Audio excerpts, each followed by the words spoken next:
enfants à l'école et du progressisme aussi qu'on impose à l'éducation nationale. Elle a créé ce mouvement Journée de retrait à l'école. Voilà, on va en parler. Bonjour, chère Farida Belgoul, comment allez-vous Bah écoutez, je vous remercie de votre invitation et je vais bien dans le pire des mondes en espérant qu'il devienne un jour le meilleur, on verra. Pourquoi ce pire des mondes là tout de suite Parce que justement, à propos de l'éducation nationale, on est dans une dégringolade qui se poursuit maintenant depuis des décennies et qui ne semble pas rencontrer d'interlocuteurs crédibles pour faire remonter aux enfants la pente. Voilà pourquoi je disais le pire. Parce qu'effectivement, de plus en plus, les enfants de ce pays sont illettrés, incultes et par conséquent indisciplinés, irrespectueux, avec évidemment la porte grande ouverte lorsque on est mal éduqué, mal instruit vers les incivilités qu'on connaît.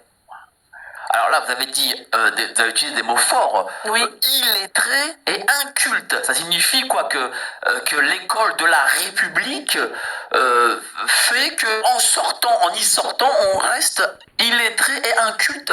Oui, c'est une espèce de, je vais oser le mot, de machination qui dure maintenant depuis des décennies. On va la dater à la loi d'orientation de monsieur Lionel Jospin, évidemment socialiste devant l'éternel, n'est-ce pas, qui a produit une loi d'orientation qu'il a signée en 1989. Et dans cette loi, en substance, pour la résumer, nous avons affaire à la fin de la transmission des connaissances de manière explicite, progressive, selon évidemment l'âge des enfants. Donc, c'est une réussite de l'éducation nationale que de conduire les enfants à l'illettrisme. Ça paraît paradoxal.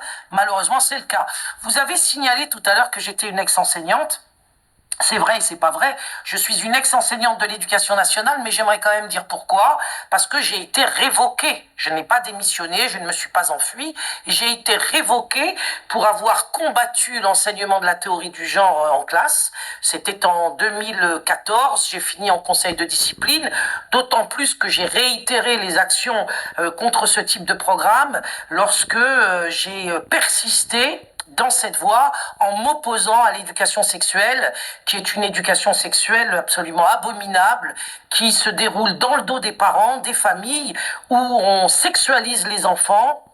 Alors là, dans toutes les directions, il paraît qu'il y a différentes orientations sexuelles qu'ils doivent tous apprendre. Et dans des situations parfois extrêmement, comme ils le disent eux-mêmes, hardcore, c'est-à-dire presque pornographiques, on en a eu des retours du terrain, vous en avez entendu parler vous-même, donc je ne vais pas développer aujourd'hui... Mais si, on va en parler parce que là, on a des parents et aussi des grands-parents qui nous écoutent, qui sûrement, voilà, vous l'avez bien dit vous-même, ne savent pas forcément ce qui s'y passe.